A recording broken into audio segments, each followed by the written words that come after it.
All right, ladies and gentlemen who are here both in person and online, we are going to go ahead and get started.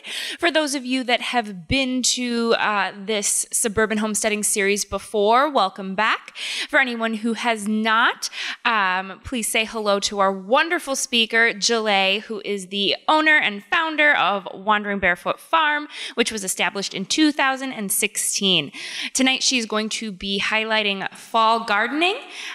So come prepared with your questions. We'll do questions and answers at the very end. And without further ado, enjoy. Hello, everyone. Thank you and welcome back if you're returning.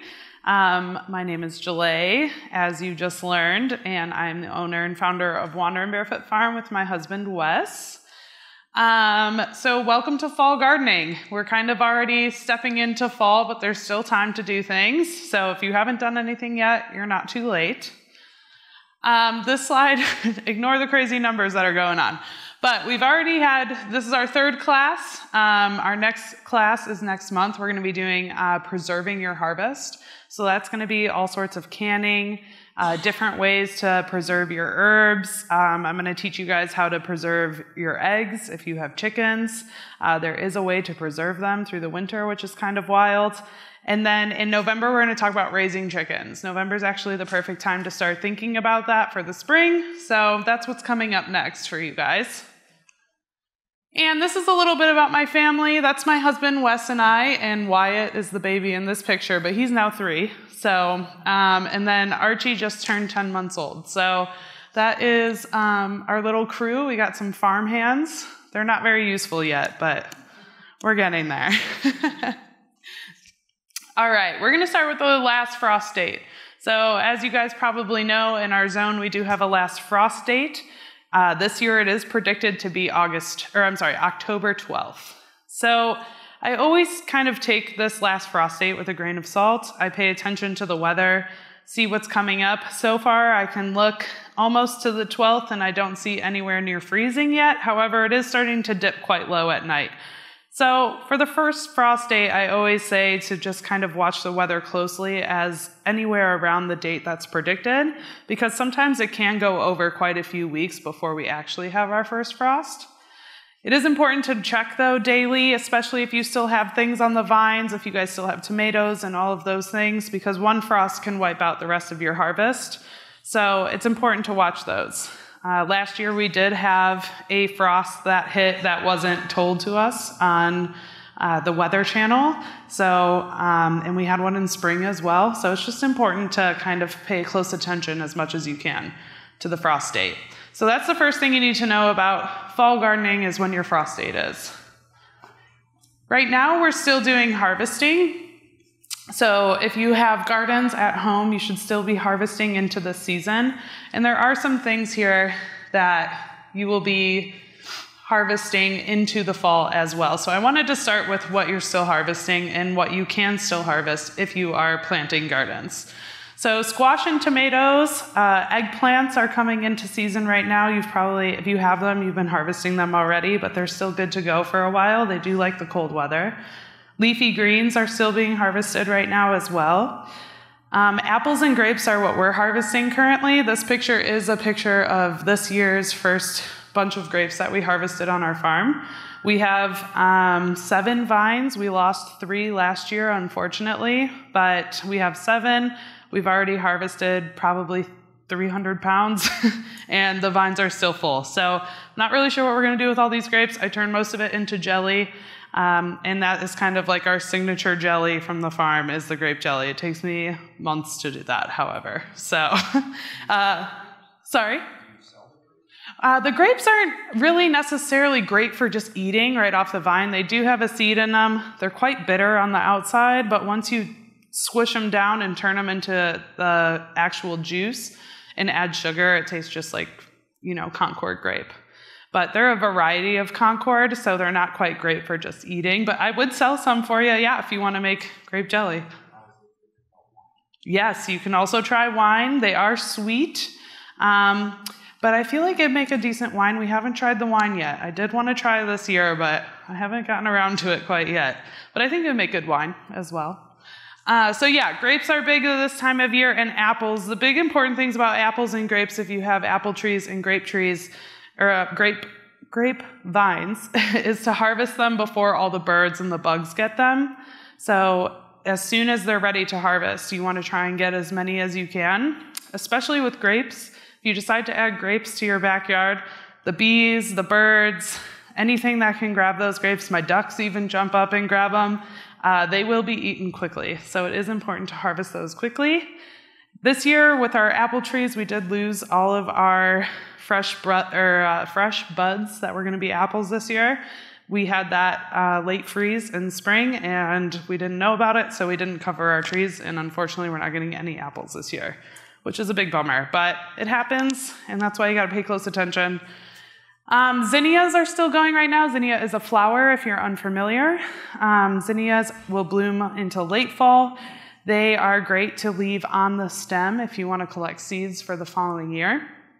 So something good to think about if you want to plant more zinnias in the next year, just let them dry out and don't harvest them for bouquets. Or you can harvest them and clip off the heads and dry them that way as well, but they do better for seed production if they're just left on the plant. Herbs are also being harvested right now. You can harvest until the first frost for most of them, so make sure you get those out before the first frost. Rose hips, you can actually leave on. We're going to touch on those on the next slide. Rose hips you can leave on until after the first light frost, but if it's a heavy freeze, you want to harvest them first. And then obviously pumpkins and gourds and squash and things like that are still being harvested right now. So rose hips are probably one of my most favorite things that you can harvest in fall that a lot of people don't know about. They're considered a superfood, and if you have rose bushes at your house, then you can have rose hips. And a lot of people aren't aware that rose hips come from rose bushes.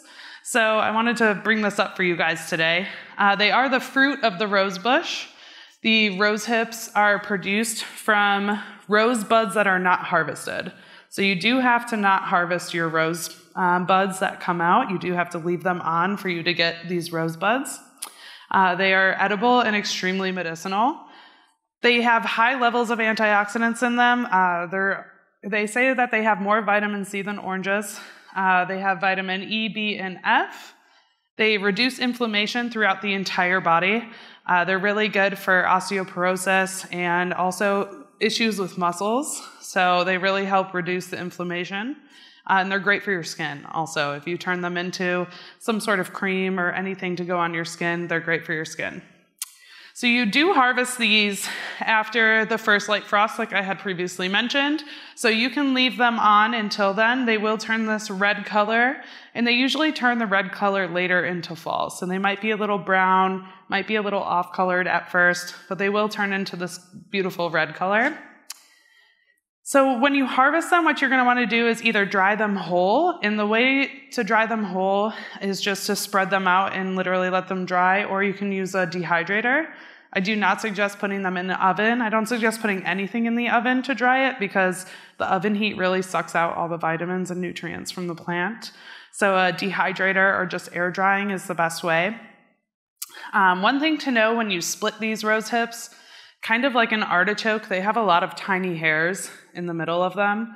So if you are going to split them to dry, and a lot of times people will split them when drying to eat, make sure that you scrape out all the little hairs because they do irritate the throat and the mouth. So make sure if you are harvesting these and you're splitting them that you scrape all those hairs out. I usually leave mine full. I just dehydrate them and turn it into a tea and drink the tea all winter long. And that's how I do it at home. All right. My computer is freaking out over here. So we're going to move into planting in the fall. So although the weather is cold and this doesn't really make any sense, I've never understood it, but you want to plant your fruit trees and your berry bushes in the fall. The reason for this is that the weather condition is actually perfect for new root systems to be established. So it's important that you plant the bushes in the same, so if you get a tree, for example, in a container this big, you do want to dig the hole about 2 feet bigger and bury the tree in there. And then the tree is able to form its root system and connect to the ground easier in the fall than in the summer. So the reason why we don't plant them in the spring, it gets too hot too fast. So they don't have enough time to grow out their roots and really establish because they're so busy fighting off the heat of the spring. So fall is the best time to plant your fruit trees, along with raspberries, blueberries, blackberries, all other bush fruit. All of their root systems kind of work the same way. Another good thing to plant in the fall is flower bulbs.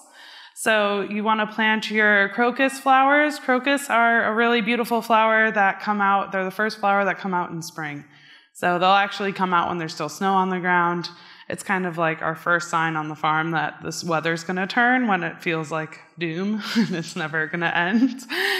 Crocus is what gives us our hope for the spring ahead. So these are really nice flowers, especially if you're a gloomy person in the winter like I am. It's nice to see them pop out even through the snow. So crocus are awesome to plant in the fall. Along with that are tulips. Oh, I didn't change it. Sorry, guys. All right. Tulips also are good to plant in the fall. This is also a good time if you have tulips planted around your yard and you want to move them. This is a good time to do that, to dig them up and move them in the fall. Along with daffodils, same thing. And then peonies. Peonies are one of my favorite flowers. I have giant bushes on the farm, and unfortunately, this is the year I need to move them. They've just grown out of the space that they were previously planted in. Fair warning with peonies, and the reason why I've avoided it for so long, they hate being moved. They hate being moved, they hate being disturbed, they hate being touched. So I'm nervous to move mine because they're huge, because I'm not sure how they'll take after that. So just go into that with a warning of moving peonies. They do not like it, but it is the time to do it in the fall and not in the spring. So that's what else you guys can do in the fall. I'm going to change your slide first. All right. So now we're getting into the vegetables for the fall. So typically I try and plant these around mid-August or so, but I did just put in some leafy greens last week, so they're going to be doing fine. They've already sprouted. They've already established roots. They're pretty quick growing, so I know that I'm going to get some produce out of those. So planting in the fall is tricky, and there's some things you need to know. First off, cold weather crops only. So that's everything that's listed here for you guys in our zone, especially of what you can plant in the fall. You have to be careful with soil temp when it comes to planting in the fall. And the reason for this is because the soil, once it reaches below 65 degrees, the roots aren't going to grow anymore. So when the soil gets too cold, the plants aren't actually going to grow. So you have to get them in the ground early enough where the soil is still warm enough so that they actually produce.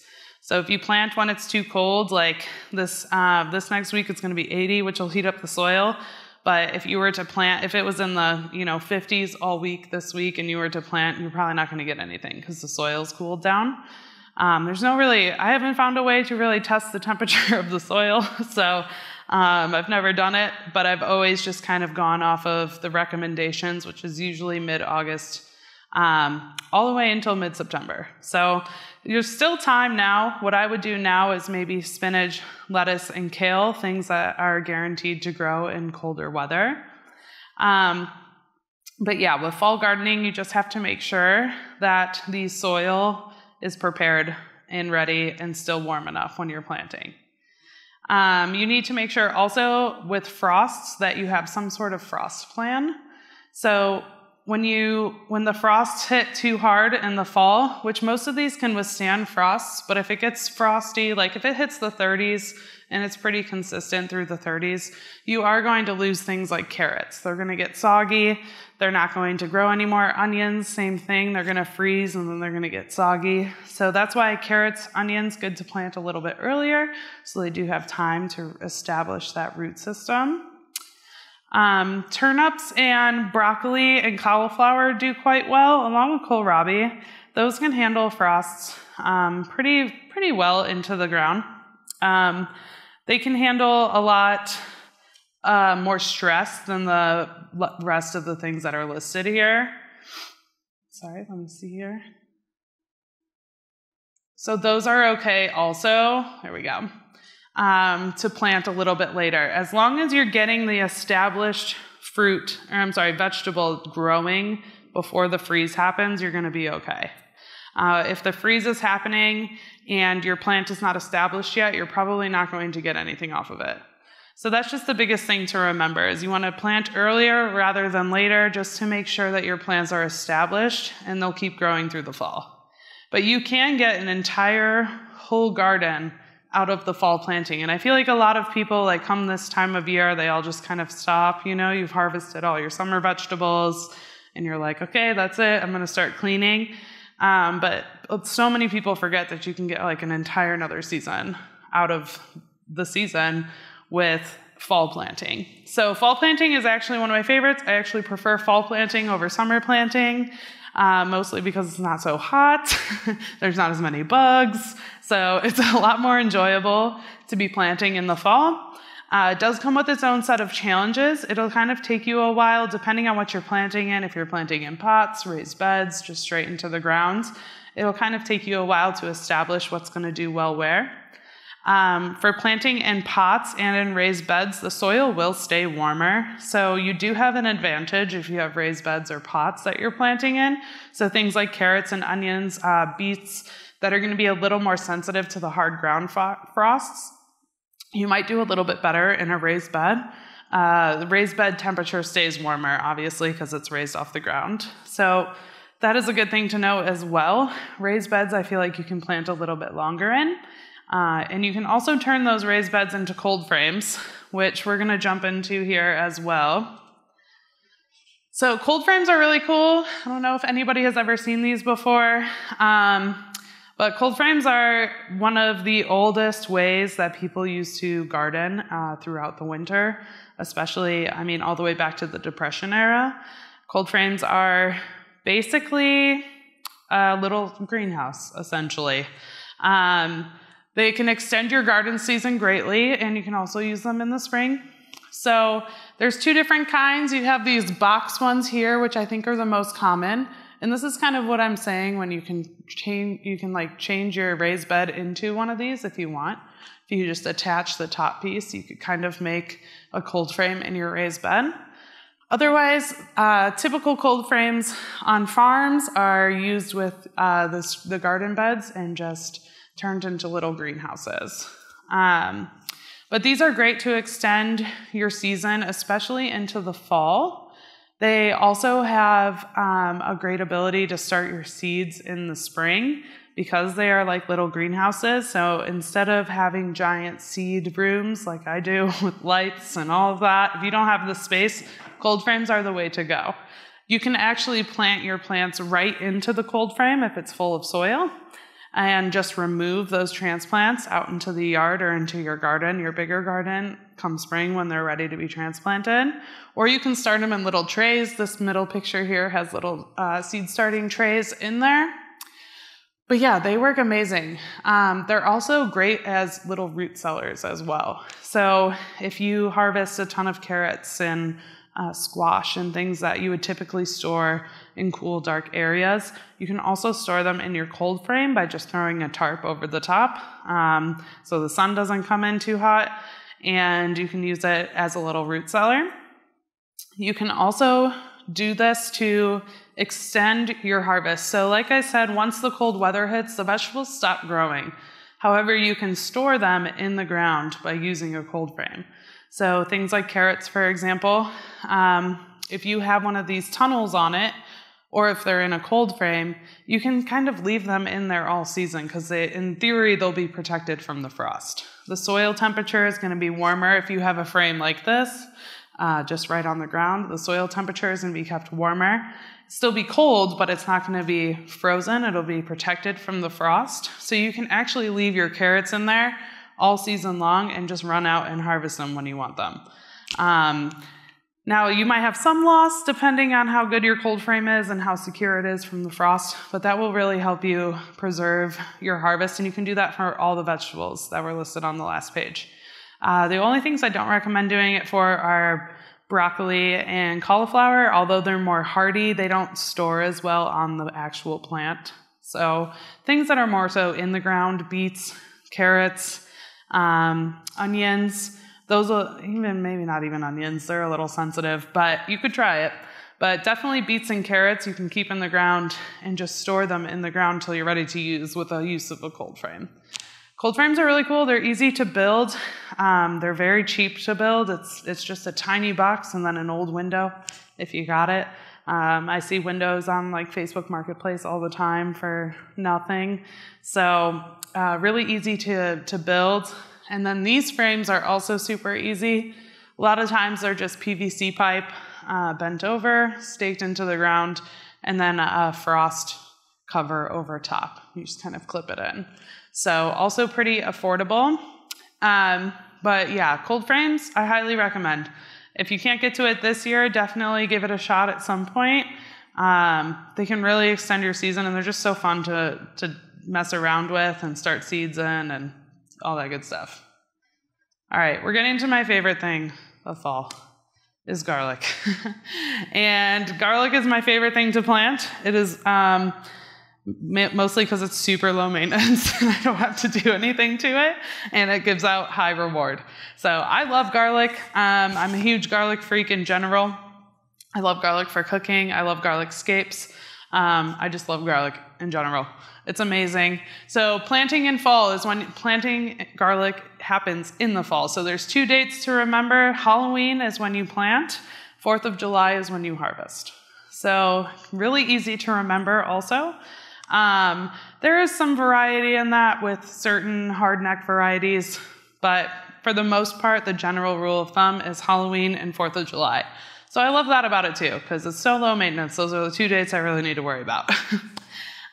There's different varieties. Yes? About the scapes, do those, it says June up there, is that something that gets taken off of the plant? Yes. But the plant is, you still haven't harvested the plant, but you just cut those off? Correct. How does that work? Yes, I will touch on that in just 1 second. But yeah, so garlic scapes also only come with hardnecks. So that's something else you need to know if you want garlic scapes. You have to have hardneck varieties. So hardneck varieties and softneck varieties, I have some listed here for you guys if you want to take note. Softneck varieties are what you generally will see in grocery stores. Softneck varieties are store for longer. Usually you can get 10 to 12 months off of those. If you dry them right, they're also the ones that you see braided. Given the soft neck, you can braid these.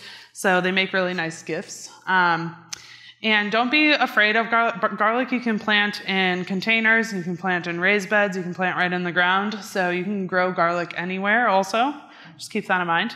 But yeah, softneck is the variety that lasts the longest and is going to store the longest. So if you want it all year round, softneck is what to plant. However, it is very mild. So softneck varieties are generally a garlic flavor, but you're not going to get any of that spice as you will with hardneck. Hardneck varieties are oftentimes compared to wine when people talk about them because they have so many different varieties, so many different flavor profiles, so many different levels of heat. Hardneck is the closest garlic to wild garlic. So the unpredictability of hardneck taste and flavor is always there. So you have some popular ones like Georgian Fire and Russian Red are known for being super spicy. There's actually an amazing garlic festival in, oh my gosh, what is it called? Lena, Illinois. And I believe it happens like in late August. I don't know if I've seen it since COVID, but one of the coolest festivals I've ever been to. So it's really small. It's like a small little festival in a small little town on the way to Galena, but it's in Lena. Amazing. So if you ever see that, definitely go. You'll learn a ton about garlic there. That's where I fell in love with growing garlic. But yes, so hardneck has a lot of different varieties in flavor, and it does not store as long, however. So hardneck is something that you are going to want to harvest. You're going to want to cut the stem off. The stem will actually get it to turn faster. So you want to cut the stem off of the hardneck, you want to let it dry, and then you want to harvest it right away. So one of my favorite ways to do that is just blending it up in a food processor and shoving it all into a plastic bag and then scoring the bag, not scoring the bag, but making marks on the bag so I can just break off little pieces all winter long. So I'll freeze it. I will can some of it, just whatever way you can, and use a lot of it also. So the garlic scapes, you harvest in June. Garlic scapes come up in June. They do only come up on the hardneck variety. The garlic scape is this photo here on the bottom and also the photo up there on the top. It is the flower stem that comes off the garlic. Garlic scapes are like the best kept secret. I don't know why they're not all over the grocery stores. They are amazing. You can turn these garlic scapes, taste just like garlic. They're a little more mild, but depending on the variety, they can be quite spicy. Best pickle I've ever had. I started pickling them a few years ago. When I had my shop, they would fly off the shelves in like 3 hours the second I brought them in. Best pickles ever. Delicious pesto. So if you're a pesto fan, garlic scapes make amazing pesto. They're great to chop up and eat in salads. But yes, they do come off of the plant. So I don't really have all that great of a picture, unfortunately. I should have thought about that better. But they will shoot up like this, and they'll be curly, and there's no mistaking them. You can definitely see them. So if you have the garlic plant, you have the green leaves sticking out, it'll come up and start curling. You can kind of see how in this bottom picture that's when they're harvested, they're curly like that. So the garlic scapes, you can't miss them. You'll definitely see them. But yes, hardneck varieties only. And that's kind of the first harvest of garlic is in June, if you have hardneck varieties. So I only plant hardneck varieties. It's just what I prefer. I prefer the heat, the spice, the flavor. I prefer having the garlic scapes, yes. So great question, thank you. It is actually just if you think of a head of garlic, it is just a piece of that garlic. So when you order garlic seed, it literally comes as cloves of garlic. So, and they preserve it a certain way, like their drying process is particular for the actual seed garlic, but you can just go to the grocery store, which I don't recommend, by the way, and buy a head of garlic and take the cloves off and plant them and you'll grow garlic. So it is just the clove. That one clove is going to turn into 12 to 20 cloves, a whole head of garlic, depending on the variety. So also super easy to grow when it comes to the type of garlic. Yes? Just want to go back to the state. We have some. I just don't know which part we actually eat. Good question. So technically you can eat the whole thing, but what I like to do is I like to cut at the flower head and only eat the part that is green. So I'll cut the flower heads off and then just eat the stem below it. Yes. The hard. Yep. Yeah, and they're super hard and a little bit hollow as well. Yeah. Taking those when we first discovered them whole, if above a flower, sometimes there's a kind of a little spiky thing that's hard. Mm-hmm. We would snip that off, but leave the flower, toss it a little bit of oil, and oven roast it. The whole thing with the flour and everything. That sounds awesome. Yeah. Yeah, flowers are edible as well. The whole thing is edible. Yes. How do you know if it's hard or soft? How do you know? So you can, when you order your seeds specifically, you can choose hardneck or softneck. If you were to get it from like a grocery store, it'll most likely be softneck. But I suggest going on to any seed company. You can just simply Google garlic seed, and a ton of seed companies will come up. Now is the time to do that, by the way. Everywhere is ordering, so if you want to try your hand at garlic this year, definitely get on that, and it'll be shipped out to you to be planted at the end of October. But yeah, you can choose your varieties. If you're not sure what kind of variety to choose, just choose whatever you think looks good to you. But how you know in the ground is mostly by the scapes. Hardneck has also much bigger, broader leaves. They're just taller, more hardier plants. Softnecks are a little smaller, a little daintier, and they don't have any of the scapes. So scapes are like a note or like a tell-all about what kind of garlic it is. But it's not, if you harvest them, you won't know, you know. So, yeah. Do you have to protect it from the snow? No, no. It just grows. It just grows. In the wintertime. Yep. Yep. So we typically will plant our garlic and then we'll spread hay around it. We do that mostly to capture the moisture. We've noticed it's worked really well for us. That way when come early spring, when we have those kind of hot and cold days, but it's still too risky to water anything, which we rarely water garlic, by the way. I think we watered it maybe once in like the 4 years we've grown it. So, and we were in a drought. So, but it helps keep the moisture in. And then once all the snow melts and we hit our first week of 50 degrees, we take all of it off. So you can add a layer of protection if you want. However, it's not necessary. Yeah. So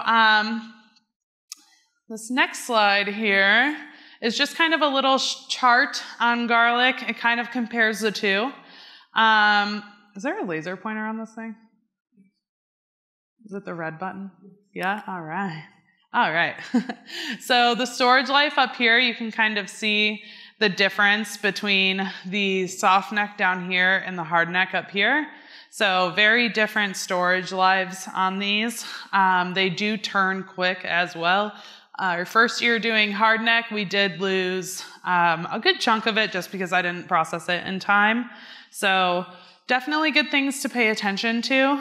You will see also that on the flavor use down here, oh boy, let's go back. There we go. All right. Flavors of the soft neck are generally mild. So if you like garlic, but you're not like, I don't want a spicy garlic, I don't want to smell like garlic for 3 days, soft neck might be your choice. However, I don't care what I smell like, and I like the heat, so the hard neck is what I go for. And you can kind of see there's still mild hard necks, like the turban is a mild one. However, there are tons of different varieties of hard neck, and you will really taste the difference between them. So if you're into garlic, hard neck would be the way to go for you. And also, I would just grow some just to get the scapes, because that's like the best part of garlic, in my opinion. All right. So prepping beds for spring is also extremely important. This is my least favorite part about gardening and farming. I loathe it. I hate it. I don't do it very often, which screws me every spring. So this year I've started early. So now I'm actually going to do it this year, but I am terrible at this and I hate doing it. I don't know why. I just hate cleaning out my garden beds. So when you have garden beds, it's really important, though, to prepare your soil for the next spring. Otherwise, you're behind. And that's my problem every year. When I don't clean out my beds, I'm just behind. This year, I finally have had my life slow down a little bit, where I'm actually going to be able to do fall cleanup, which is amazing. So cleaning out all of your garden beds is the first and foremost thing to do. You're going to want to get in there with a hoe. You're going to want to get all the roots out of these plants. A downside to not cleaning out your beds is the volunteers that will come up in the spring when you're trying to plant something else there. So for example, tomatoes, if you don't clean out your tomato beds, if you don't get all the fruit out, you will have millions of tomato plants that come up the next spring that you have to weed out or pull out and transplant and things like that. So cleaning out your beds are really important. After your beds are cleaned out, you do want to add compost. A lot of people are afraid to add compost in the fall because they think that all of the good stuff will die in the cold, and it's actually kind of the opposite. If you think about it, the top layer of compost is going to be preserved, and everything underneath is still working. So it'll preserve because it'll freeze, and then everything below it is still heated, so it's all still working under there. It's kind of like a protective layer, if you think about it.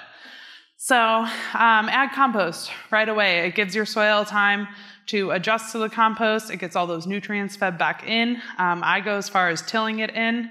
So adding compost is a really great way to jumpstart your garden for spring. You're also going to add compost again in the spring, but a fall compost layer is a great start. Those leaves that are all around your yards are a great thing to add to your garden beds. So we have one of those giant, it's like giant leaf shredder with a huge vacuum, and we just suck them up and spray them all over the beds. It's actually so fun. My kids love it because it's just raining shredded leaves everywhere. But leaves are great for garden beds. They're also great for starting compost. So compost, you need food waste and you need green material. The leaves would be considered the green material. So it's a great base for starting your compost. So if you're thinking about starting any sort of compost bin, those leaves will be great for that as well. But they will add some nitrogen back into your soil after you've planted all summer long. It's also a great time to start new garden beds. This is what we're doing this year. We are starting 3 new beds. We have a lot of new contracts going into next year, so we have needing a lot more growing space. And we're using this method, which I have over here with the tarp. This is my favorite method. It's the easiest, the fastest. I prefer to do it this way. Well, maybe not the fastest, but the easiest. So what you're going to want to do is just take a black tarp, and this is great for anyone who's thinking about starting a backyard garden. Select the size of your garden, prepare a black tarp to be that size, and then simply just lay it over the grass and lay rocks, bricks, whatever you got to hold it down all winter long. This is going to cut off the oxygen from the plants. It's going to kill everything underneath, so take that with a warning. If you are starting a new garden bed and you use this method, it is going to kill everything. So it's kind of like leaving a kid pool up in your yard all summer. That's the same thing. Would that work if you had an existing raised garden bed and it's just Full of weeds? Yes. Yep, same thing. I would clean it out first. I would still go through with a hoe and clean out as much as you can and then lay that down. Yep, and it'll do the same thing. So yeah, then when you pull it back in the spring, everything under there is going to be dead. You're still going to have to do some cleanup. You'll have to hoe it out. You'll have to till it. You'll have to add compost. But then it'll be pretty much ready to go. It'll save you so much time rather than getting a sodder in the spring and removing all the sod and then killing all the weeds and all of that stuff. It's going to kill everything. We're also going to do this black tarp method this year on our existing beds. We have had a lot of weed growth move in over the last few years. Our property gets super windy because we're out in the country, so we get a lot of seeds that fly in. So we are just kind of doing an overhaul of the property with black tarps this year. I'm very excited because it means my spring is going to be very easy. Well, not very easy, but easier. So yes, that is our favorite way to start new garden beds.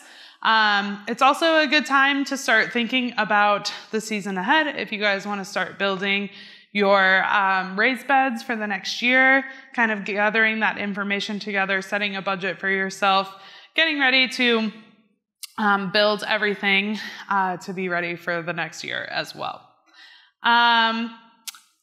A good time also to plant your fruit trees. So this picture I got from Orchard People. If you guys grow fruit trees at all or anything like that, Orchard People is a great website. They have a lot of good information on there. So this is what I mean by wrapping young trees. If you've planted young trees, wrapping the trunk of the tree kind of helps to just protect it from the winter, from the frost, also to secure it. We're in a windy area, so we actually have our trees that need to be tied down with string as well, just because it's so windy out there. So wrapping your trees, it's a good time for that. It's also a good time to lay new mulch or anything around the base of the tree to help hold in the heat at the base. It's a good time for that as well. And then, yes, adding food scraps to your bed, it's also a good time for that. It goes hand in hand with compost, but actually physically adding the food scraps and turning them over, it's a good time for that too, as soon as you clean out those beds so that that food has time to break down by spring. That does take a little bit of time. Is that like fresh food scraps that's not composted ahead of time food scraps? Yeah, I mean, fresh, I would use lightly. I would say it's either been like, thrown in a freezer and frozen and added in, or collected over time and added in. So fresh, but not straight from like a compost bin. However, you could do it from a compost bin too. And then with composting, maybe I'll do something on the side for that and share it with you guys on my website or something, a whole compost overview.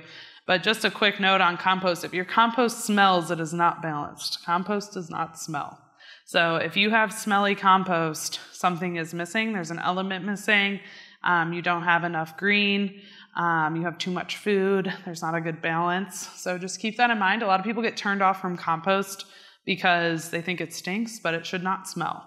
So just keep that in mind as well. We compost a little bit on the farm, but now these days we kind of order it in. There's just no way that we can produce enough compost that we need.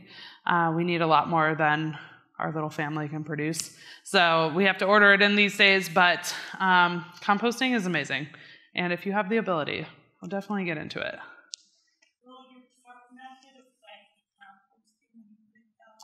No, not necessarily. However, if you're going to do if you're going to clean out your bed to get ready for next year, I would just wait to add the compost until the spring. Yeah, because you don't want to kill anything in the compost. And that's just to be sure. I wouldn't risk it. So yeah, I would just lay your tarp down in your existing bed and then in the spring add the compost and just till it in or mix it in. Or you can plant right on top of it. All right. And this is kind of the last boring piece. Also what I hate to do. It sounds like I just hate farming, but I don't. I just really hate cleaning and tools. So yes, cleaning the tools I also really dislike doing. But it's essential. I have gone through hundreds of tools over the years by not cleaning them and taking care of them. And my husband's fed up with me. So cleaning the tools is important. If you leave them out all year, obviously they're going to get rusted. They're going to become dull. They're going to become unsafe to use in the spring.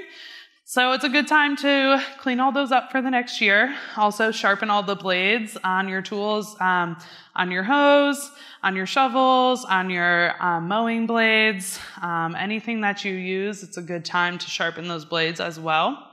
So we like to drain our hoses and our irrigation systems. This is good to make sure that especially irrigation lines stay nice and clean. And this is like drip hoses. If you have any drip hoses in your raised beds or anything like that, you're going to want to make sure you drain those out so they don't freeze and expand and then bust during the winter. You don't necessarily need to take them out, but I would definitely make sure they're drained. And then same thing goes for hoses. Something else I'm really bad at, draining my hoses. So draining hoses is also important. You don't want to ruin the gasket that's on your house. And you also don't want to ruin your hoses. They're kind of expensive. At this time, we also do, well, not quite this time, but once the frost hits, we drain our gas lines and change the oil in all of our equipment. That goes for our lawnmowers, weed eaters, tillers, our tractors, just kind of prepping all of that stuff for winter. It's also important to try, if you can, and store those in an area that is covered and protected from the winter. We have a big tractor that unfortunately just doesn't fit anywhere, so we have to tarp it down in the winter. And it's not the greatest. We've had a lot of mice problems and stuff like that with them, so it's good to bring your equipment inside if you can. And then also cleaning out your garden pots. If you've been growing them in them all summer, if you have a little garden on your porch, it's good to clean those out and store them for winter. A lot of them crack during the cold weather, so good to get those all prepped also for the spring. All right, and that is all I have for you guys today. And I left room for questions, because we usually have them. For question and answer, I'm going to let some come through here on Zoom. So to all of our wonderful people who are listening virtually, please go ahead and use that Q&A box, and we will get to as many questions as we can. For everyone who is here in person, please raise your hand. I will bring you the microphone. If you could please speak into it, that will make it so that all of our listeners at home will be able to hear your question. So Anybody have any in-person questions? And then I will come back for Zoom.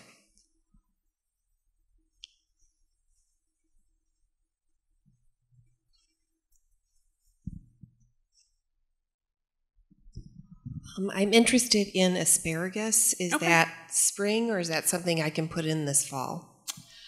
Oh, that is a good question. I have not grown asparagus, so I am not entirely sure. However, I do know that it comes back every year. I would assume it's a fall planting, but that is something I'd look up. I'm not too familiar with asparagus.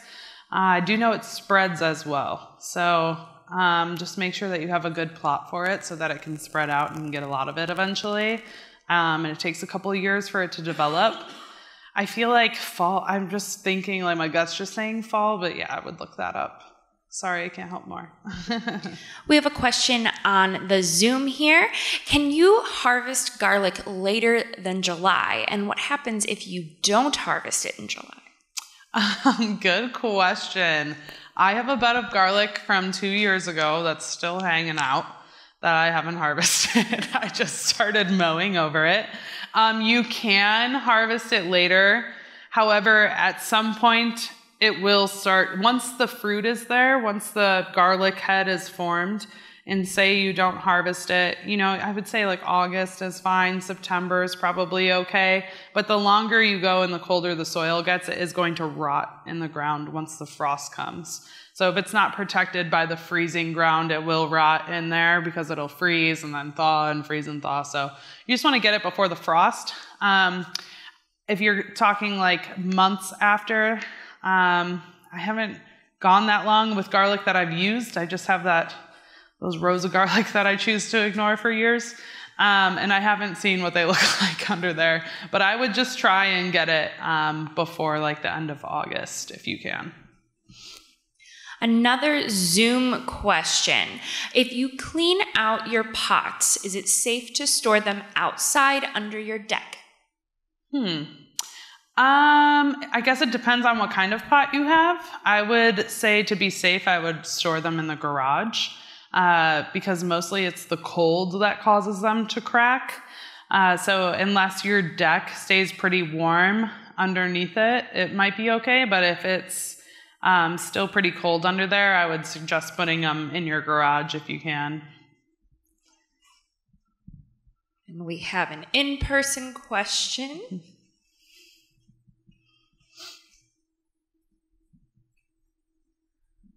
I just planted grapes last year, so it's their first year. Perfect. And I was looking up, and it says to cut all the leaves in spring. Well, unfortunately, something bit me to it and like bit it up all the way down. But how far do I go trimming the leaves of these grapes? So you planted it in spring and something ate it? I planted it in fall. Okay. And then this is the first year, it's the first fall. But in spring, it was like all over the place, and then something bit it, like in the very end, like literally a stump was left. Oh, But interesting. it still grow back. But I still have the two other ones that are big, but they said to cut the leaves, but I don't know how much leaves I'm supposed to cut. Interesting. Okay. I bet that was a deer, probably, if you have deer in your area. So watch the deer, because you might have deer in your area, because the only thing I could think that would bite that would be a deer. I would have to really see it to know. If you'd like to message me a picture of it on Facebook or Instagram or email or whatever, I can tell you specifically. But typically you do want to trim it down kind of to the stem. Now mine are well established. Mine are 10 years old. They were at the property before I even moved there. So on that young of a grapevine, I'm not sure without seeing it. But if you want to send it to me, I can help you figure that out. Yeah. Because you still have time to trim it back too. Yeah, so I let maybe a couple of like the branches grow, so we have like huge leaves and everything. I don't know whether it's good for it or not. I think it's probably going to be okay. Yeah, I think it'll be okay because it'll just keep growing more vines. into next year and the year after that. And then soon you'll have thousands of them going all over the place. So I think it's probably okay. But yeah, if you want to send me a picture, I can help you determine if you need to trim it at all. Do you fertilize them? I want it to be like natural and stuff. I do not. Yeah, I do not fertilize mine other than I will say mine are in a garden plot of which I crop rotate. So in previous years it was greens. This year it was flowers. Next year I'm not sure what it's going to be. But I think maybe just adding the compost into that has probably naturally fertilized them, but I don't add any sort of fertilizer to them. Yeah. Yep. Can I ask 2 questions? Actually, Sure. One is a summer, what did I do wrong question. Okay, sure. I have a red pepper plant that I for the life of me, it flourished. It's giving me tons of green peppers that will not turn red. Okay. And I have no idea what I did wrong or what I could do different next year. Are they still green right now? Yeah. Okay, so you're not alone. Mine are mostly green as well. So typically peppers tend to change color right at the end of the season. So mine are just now starting to change color into red. So I would just give them a little more time and make sure you harvest them even if they're green before the first frost, but they might still turn red. It's been kind of a weird year for peppers. Mine are kind of the same way. So I don't think you did anything wrong. When did you plant them? Do you know? They were planted like early June. Okay. I think you're fine. I would just give them a little more time. Okay. And then if they don't end up turning, you can still eat them green. They'll just be green peppers instead. Right, yeah. Yeah, and just harvest them before the frost comes. And then my other question is, what do you typically do with all your green tomatoes right now? Because we always like our green tomatoes. We just have tons of them at the end, and then the frost happens. And they just, yeah. To be honest, I don't use my green tomatoes. Okay. Yeah. So I know a lot of people love to pickle green tomatoes. I should actually probably try that because I've never tried it. Maybe I will try that this year because we don't have too many green tomatoes this year, but we do have some. So yeah, most people will pickle them from what I know. But I'm not a huge green tomato gal. So is there an efficient way of like ripening them?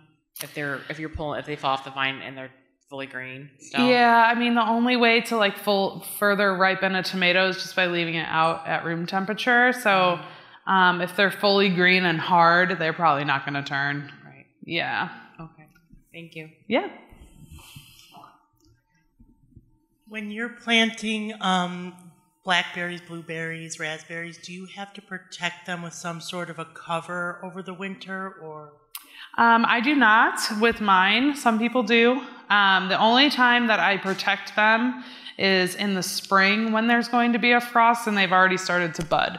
So similar to what happened to my apple trees this year, we didn't get out there to protect them, so we didn't get any fruit off of them. So if the freeze hits and you don't have protection on them in the springtime when the new leaves are there, then you're going to have problems. So that's the only time I would cover them.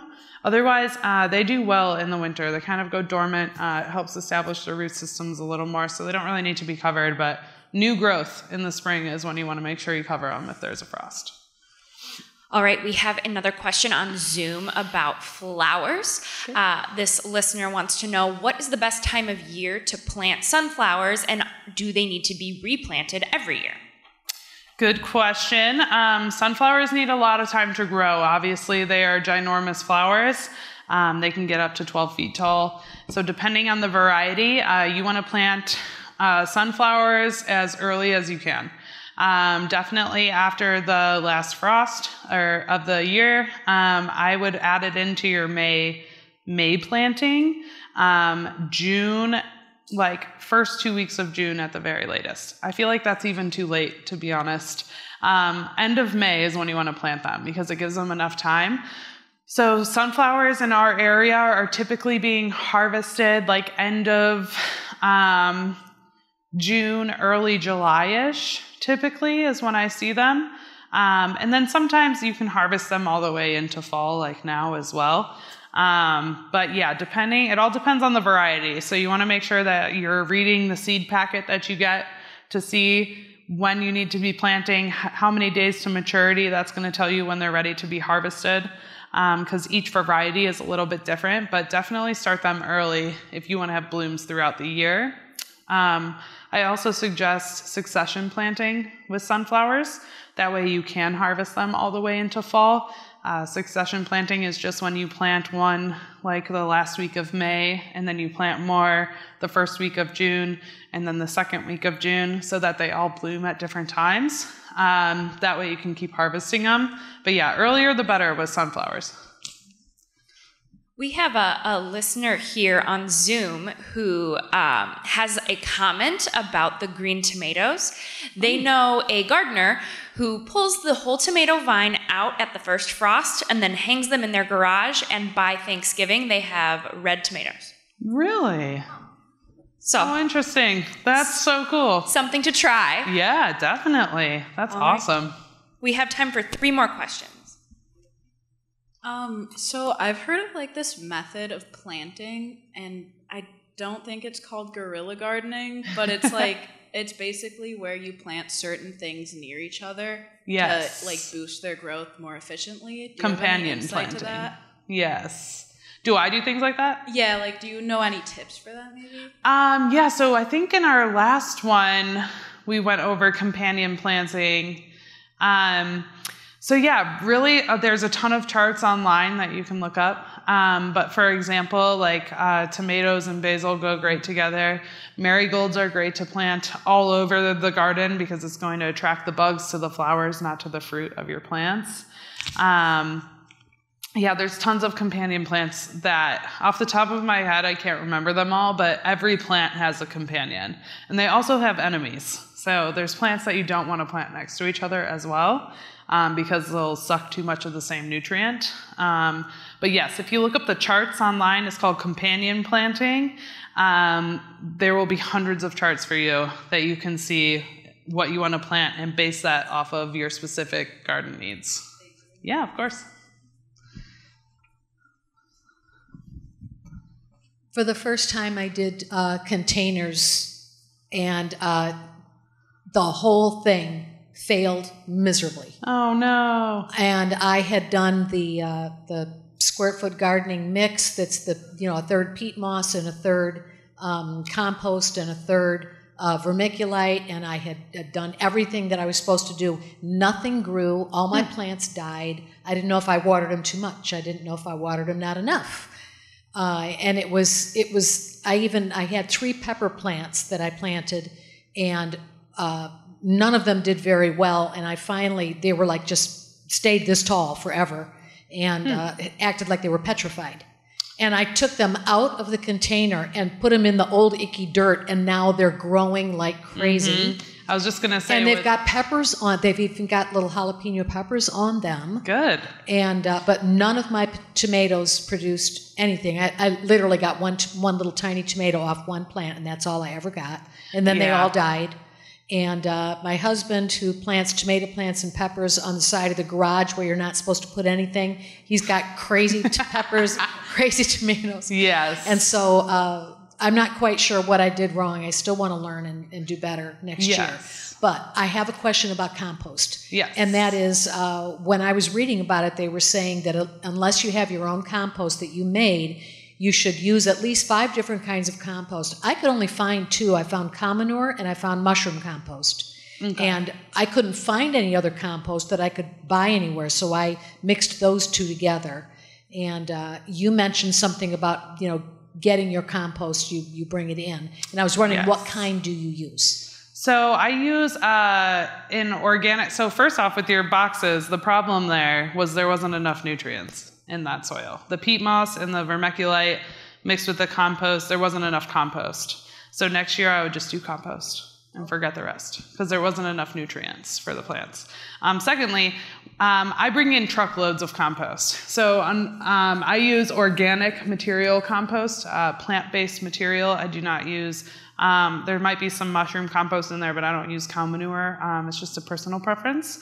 Cow manure oftentimes has a lot of seed in it because of what the cows are eating. So they're eating a lot of grass and weeds and seeds and fields, and then that comes out and goes right into our gardens and it grows there. So that's why I don't use cow manure. But if you look up online just organic compost, you should be able to order bags of just organic plant-based compost. Just it won't be locally. I've had a hard time also finding organic compost locally. Just find it at your nursery.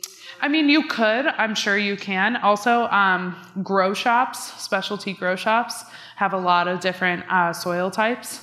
Especially now that cannabis is legal in this state, there's a lot of grow shops all over the place, and they have a huge variety of soil. So you can check those places out too. There is one in St. Charles, and I know that they have an entire room full of soil. So that's a great option also to find it locally. But otherwise, I would just look online and maybe have it ordered. But yeah, when you go to like Home Depot or Ace Hardware, things like that, they don't have very many options. So a greenhouse, a specialty grow shop, somewhere online might be best. That's what I use. Yeah, but you can use whatever you'd like. Yeah.